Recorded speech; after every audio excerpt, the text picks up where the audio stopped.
Hey there everybody, it's Matt with Max Video, and today we are doing the seasonal anime roundup for the fall? Yeah, the fall 2017 anime season. Now I know what you're asking. Well, Matt, it's January. Um, what up? Um, but I watch most of these dubbed and I watched them on Funimation. And Funimation's dubbing simuldub schedule is about 2 to 3 weeks later than the rest of them. So, like the sub schedule. So I had to wait for them to be finished, and then I had to make the notes, and I had to find the time. Because normally at this hour of 2:30, I'm in yonder chair asleep after work. But I slept for 12 hours yesterday, so I'm wide awake. But, yeah. Oh, Lord, my gray hairs are showing. Lovely. That's what I get for cutting my hair short.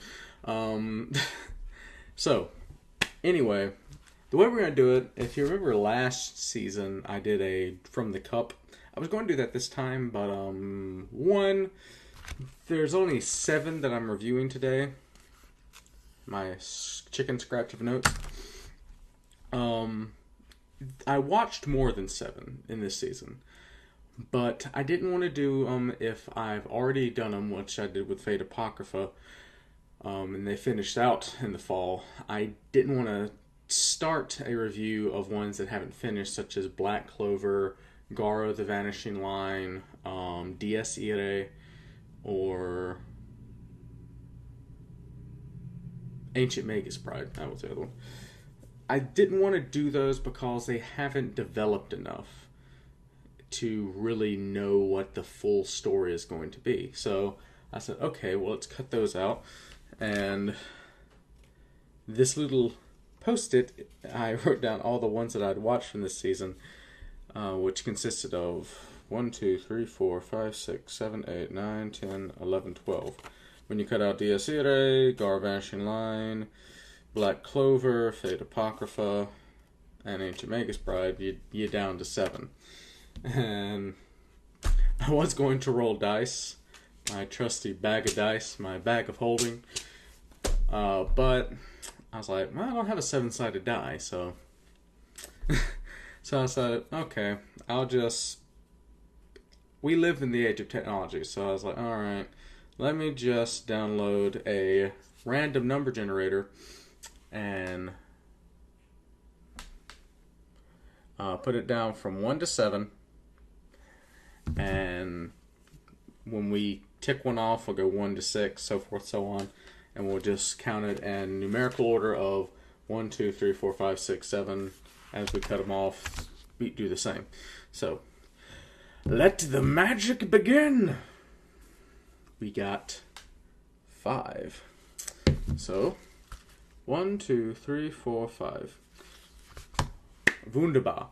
Oh, and before we do this, I'm going to do 4 this way, and then the next 3 I'm just going to give you a short synopsis of. That way this video isn't 9 years long. Just a heads up. But yeah. Good, because I really want to talk about this series. I thought it was one of the better made ones of this season. And that's Kino's Journey, The Beautiful World. Or in its Japanese translation, Kino no Tabi. I'm going to be looking down a lot because all of my notes are right here. Like I said, they're right here. I need them. They're my precious. It's by Studio ACGT. I've never heard of this studio. But they did 2 anime that I watched this season, if I remember correctly. I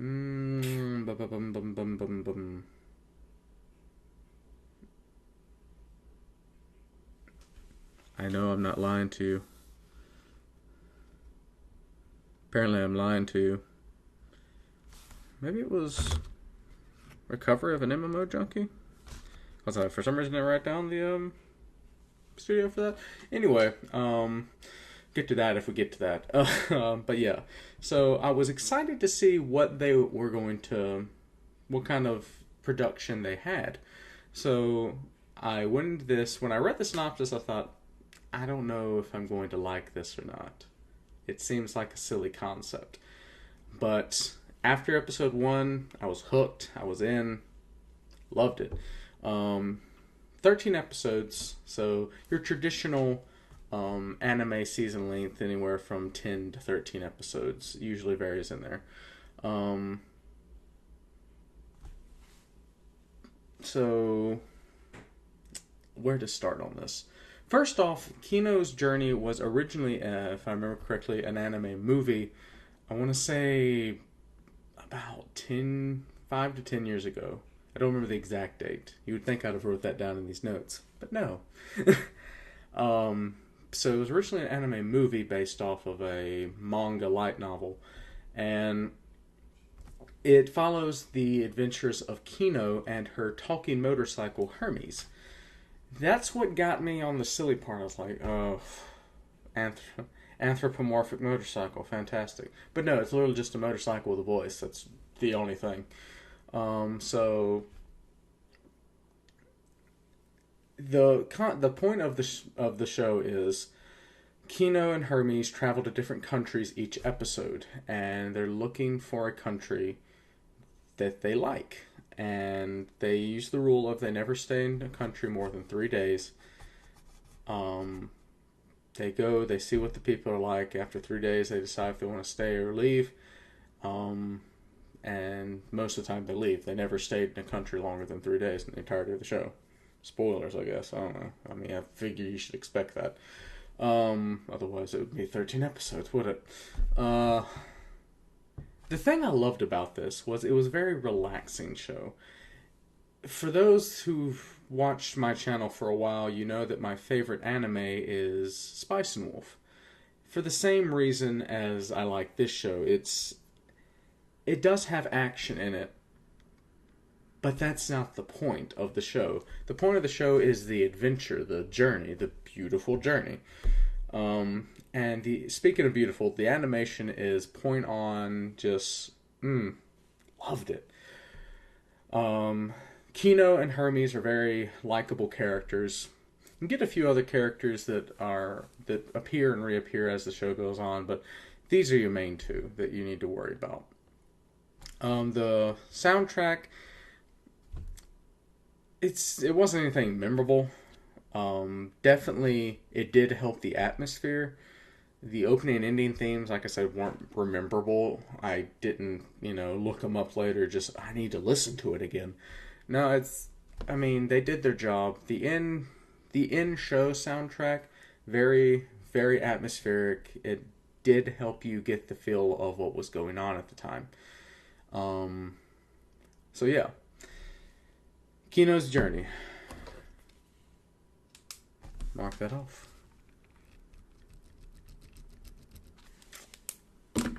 Alright, so we have one down. So now we'll go from 1 to 6. Click. And we have 1. Love is Like a Cocktail. Cool. This is another fun one. Love is Like a Cocktail because each season, like I said, I prefer watching dubbed. There's nothing wrong with subbed. And to prove that, I picked one sub show to watch. This season, I picked Love is Like a Cocktail. I feel like I may have cheated on my pick on that one because they're literally 3 to 4 minute long episodes. Fantastic show, though. The point of the show, well, let's do the other thing. The English title is Love is Like a Cocktail. The Japanese title, let me butcher this real quick. Osake wa fufu ni nate kara. Yeah, probably butchered that. So, is by the studio Creators in Park. 13 episodes. Seem to have a theme going on that. The story, though, like I said, is like 4 minute long episodes. You can binge watch this in 30 minutes. Let's see. An hour. So the point of the show is, like I said, love is like a cocktail. Sorry, my screen went all kind of weird colors just then. Maybe it did for y'all too. Who knows? I'll see in editing. Um, so each episode is a different cocktail is introduced and gives you a recipe of how to make it and so forth, so on. Except for one. I think there's 12 cocktails total. One episode is more backstory of the characters that you are following. But you follow Chisato and Sora. And these are a married couple. One is an office work. The Chisato, the female, is an office lady. And Sora is a retired bartender. And he's a stay-at-home dad now. Well, not dad, just a stay-at-home husband, I guess. Yeah, stay-at-home husband. So essentially every day that she's, I'm going to call her Chi-chan because that's what she's called most of the time in the show. Every time Chi-chan comes home from work, Sora makes her a cocktail, and she goes from a straight-laced office lady to a just lovey-dovey, clingy, needy, cute as heck girl. She lets her hair down, she takes her glasses off. It's the same every episode, and I can't get enough of it. This is literally one of those shows that if it was any longer, it would be bad. I understand why they made these episodes 4 minutes long. And the thing is, the episodes are 4 minutes long, but I fell in love with these characters in episode 1. These two are stinking adorable. And for those that don't know, I don't drink.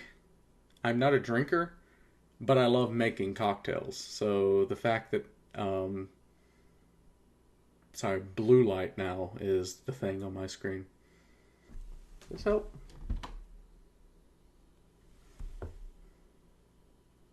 It didn't hurt. I don't know. I need a light stand, I guess. Just something to shine light everywhere. Anyway. So, yeah. I hope I said everything I wanted to there, because I have no idea where I left off.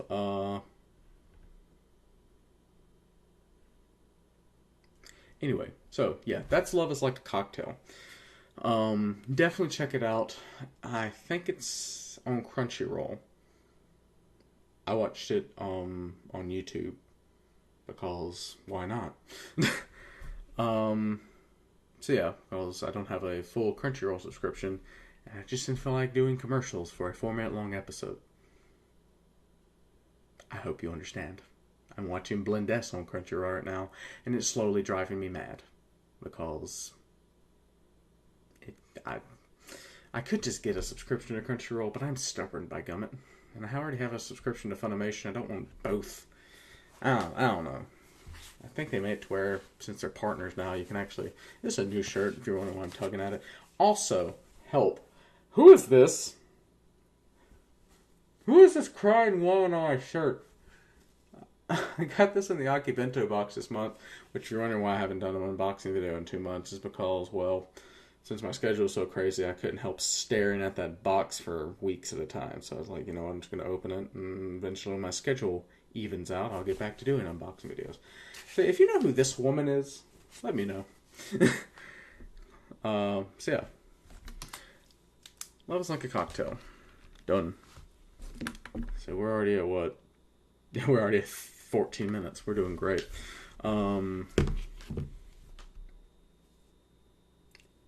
5. Number 2. 1, 2. This was one that when I read the synopsis, I was like, this is going to be another Arrow manga sensei, isn't it? Back in the summer. Yeah, back in the summer when they released these titles. So, Sister Is All You Need is a... or as the Japanese title, Imoto Sai Irobati. Yeah. By Studio Silverlink, which is a well-known studio. I actually heard of them before. 12 episodes long. It follows Itsuki, who is a light novel writer, and his adventures with his friends, and his editor, and just the process of him writing light novels. Now, why is it called A Sister's All You Need? Well, my friends, because Itsuki has a sister complex. His fetish is little sisters. Not older sisters, just little sisters. So I'm going to put that down because that's distracting. Yeah. So Itsuki has a younger brother. It's really his younger sister, but younger stepsister. But ever since she was added to the family, her father's convinced her to pretend that she's a boy because of Itsuki's fetish. He's like, I don't need this in my life. My son's weird already. I don't need, nah. So Chihiro is his younger sister. And yeah, I had to make sure I spelled that right or can pronounce that correctly. Next up, you have Nayuta, or Nayu, as they call her in the show. And she is another light novel writer who's more successful than Itsuki, but she is head over heels in love with Itsuki. Ever since she read his light novels when she was a loner in school, and reading his novels convinced her to drop out of school, become a light novel author. And as soon as she met him, she confessed her love to him and has loved him ever since. Thing is, he rejects her every time. So, I mean, and she's the cutest one in the show, I think. But, who am I? As the story develops, you actually see why he makes the choice of rejecting her, and you understand their relationship a lot better in the later part of the season. I'm not going to give too much away, but just know that it does develop in a good way. Next up, you have Miyako. Yeah, Miyako. She is a... Make sure... I actually got those... I might have got those two mixed up. Let me make sure real quick.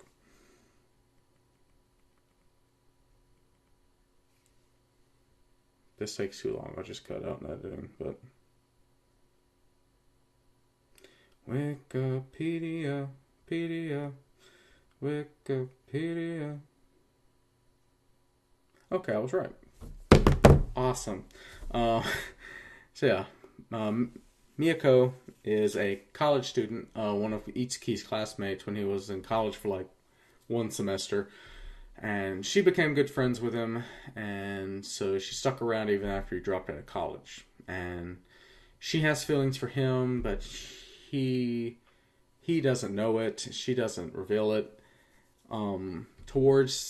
And I guess slight spoiler warning, she actually decides that she wants to become a light novel editor towards the end of the show, just as a way to be closer to him. So, she's a fun character. I felt like her story arc with Itsuki was actually a lot of fun. So yeah, good character on that one. And the final one that we're going to talk about is Haruto. And Haruto is yet another light novel author, and he debuted about the same time Itsuki did. He's a little more popular, but they're friendly competitive about it. He did get an anime at the beginning of the series. He got an anime made of his light novel, and so he was kind of in the head of the race there. But turns out his anime was trashed. So, because they got a bunch of new voice actors to do the voicing, a studio that nobody ever heard of did the actual...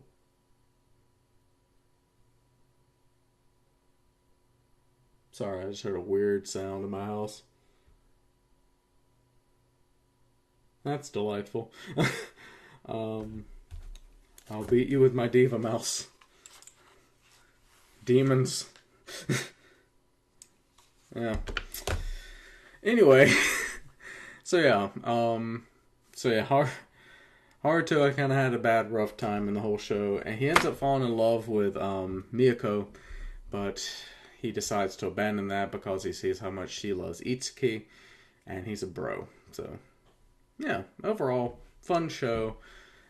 Wasn't what I expected it to be, but it turned out to fit my expectations pretty well. Mark you off.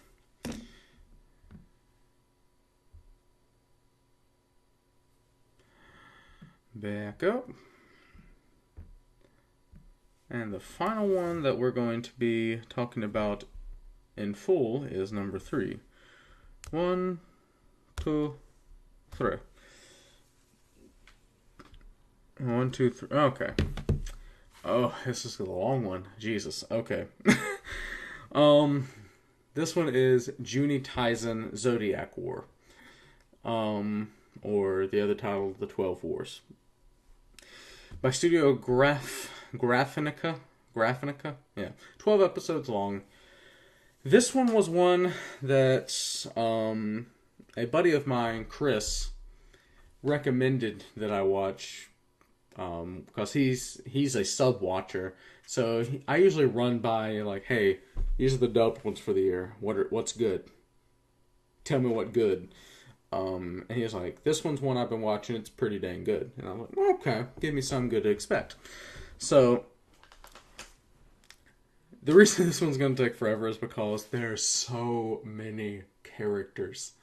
Okay, let me just show you my notes. See, everybody else gets like 2 lines. This is Juni Taisen's. Has like 5. So yeah. Focus. There we go. Good job, camera. I believed in you. So yeah, let's get, because we're at 21 minutes, so we're doing good. Yeah, we'll just go through the character. Well, let's go through the premise first. Once every, I want to say it's 14 years, 7, 14, one of those. I've been reading a book that's about intervals of 7, so it's confusing me. There's the Juni Taisen, which is one representative of each of the different animals of the Chinese zodiac. Goes and fights. They clear out a city or a country or anything, and they just set these people loose and say, last one standing wins. And whoever wins gets a wish. Any wish they're choosing, and we'll make it happen. So, this year's combatants are the following. You have the Warrior of the Rat. And I would give you their whole title, but that's time. Sugiyoshi Sumino. He is the youngest, I think, of the warriors. And he sleeps all the time. Yeah, I'll go ahead and give you their powers if I remember them correctly.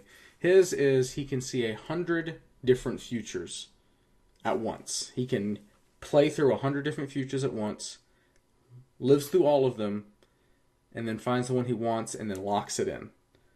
And that's the future he lives in real life. So he's able to say, okay, I want to throw this bottle and I want to be able to hit that water bottle behind me.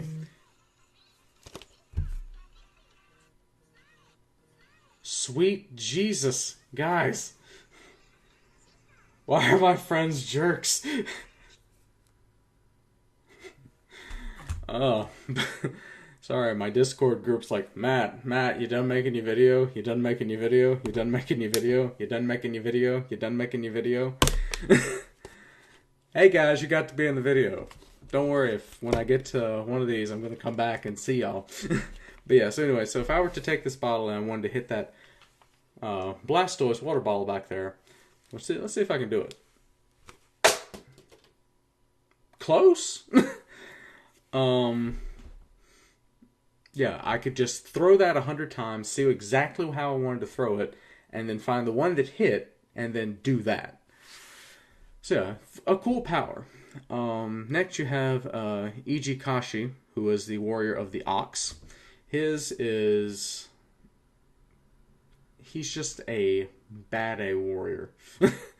He is just deadly with a sword. He uses a katana, and he is massively overpowered with it.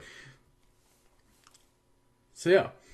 He was the one that everybody projected to win the Juni Taisen. From the very beginning, everybody's like, Ox! It's gonna be Ox. Next is Kanae Ara, which is the Warrior of the Tiger. Hers is... I don't remember exactly what her power was, because everybody has this unique power. But it was her fighting style that I liked the most, because she used drunken boxing, which is one of my favorite fighting styles to watch somebody use. Except she was actually drunk, so that's an interesting twist. But yeah, she can. Oh yeah, I remember. She can drink people's blood as like a way to fuel herself, which was interesting. It was like vampirism, but alcoholic vampirism. It was neat. Next up, you have the Warrior the Rabbit. Gave no name. He's just a psychopath. He's a necromantis, which means he can take a dead anything, no matter how many pieces it's in, and reanimate it and make it its puppet. And he called them his friends. These reanimated corpses, his friends. He would kill somebody. You wanna be my friend? You wanna be my friend? Yeah, that was this character. My camera doesn't know what to focus on anymore. Stop shaking. Stop. Good. Next you have... Sumita Brothers. Nagayuki and Takayashi. Or the Warriors of the Dragon and the Snake. One used ice, one used fire. One could fly, one could not. I forget what his ability was on the ground. It had something to do with it, but I don't know.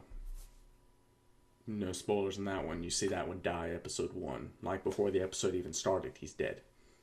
So yeah, that's a thing. Next you have Yoshimi Soma, Warrior of the Horse. His is like an impenetrable defense. Like he is the only one that stood up in a fight with Ox during the show. He's the only one that made it out alive from fighting Ox.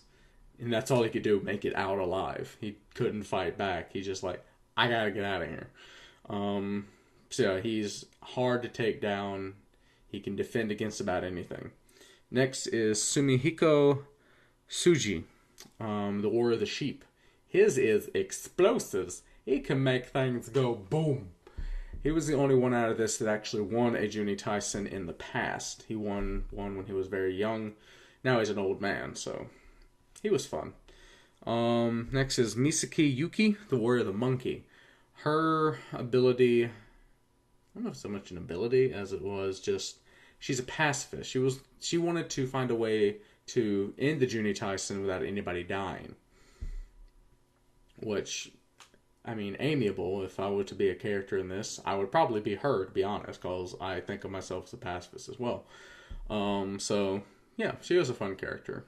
Her backstory interested me a lot, actually. Next is Ryoka Niwa, Warrior of the Chicken. Her ability was she was able to control birds. Any birds in the area she could call to help her and to peck people to death. It was weird. Yeah, she was another one whose backstory, because each character got like an episode dedicated to their backstory of how they got here.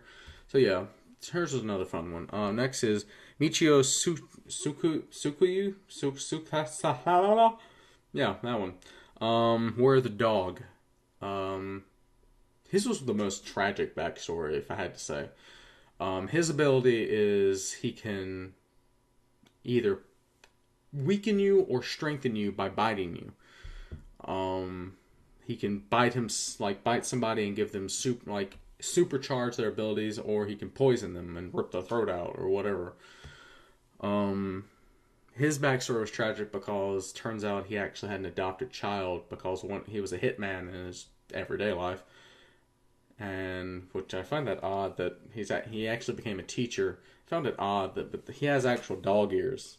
Like all these people have features according to their animal. But yeah, his was tragic looking back on it. Next is Toshiko I know, Warrior the Boar. Her ability, she had these 2 machine guns, and she could literally just keep firing them and never have to reload them. Just infinite ammo. Just da, da, da, da, da, da, da. If you play Destiny 2, think of Sweet Business with Actium War Rig. That was her. And then the next one is the overseer of the Juni Taisen, Dudekope. He was the one that grants you the wish at the end. Also, the other way to make it to where the people don't just hide from each other and infinitely is they had to eat a solidified poison, and it would kill them in 3 days unless they got the antidote. So you had to kill the person, rip the poison jewel out of them, and that was your proof of, I did it, I killed them dead, they're dead good. So yeah, overall this was a very battle royale-ish anime, blood everywhere, but like I said, they balanced story and action very well in this show. I thought it was a fantastic job. So yeah, Juni Taisen, done and done. Alright, so that's 4. The rest, the other 3, we're going to be doing kind of a lightning round. Like I said, when we get to 1, I'm going to, let's see, is...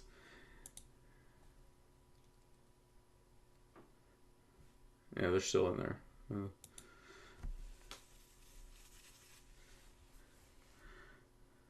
Alright, so yeah.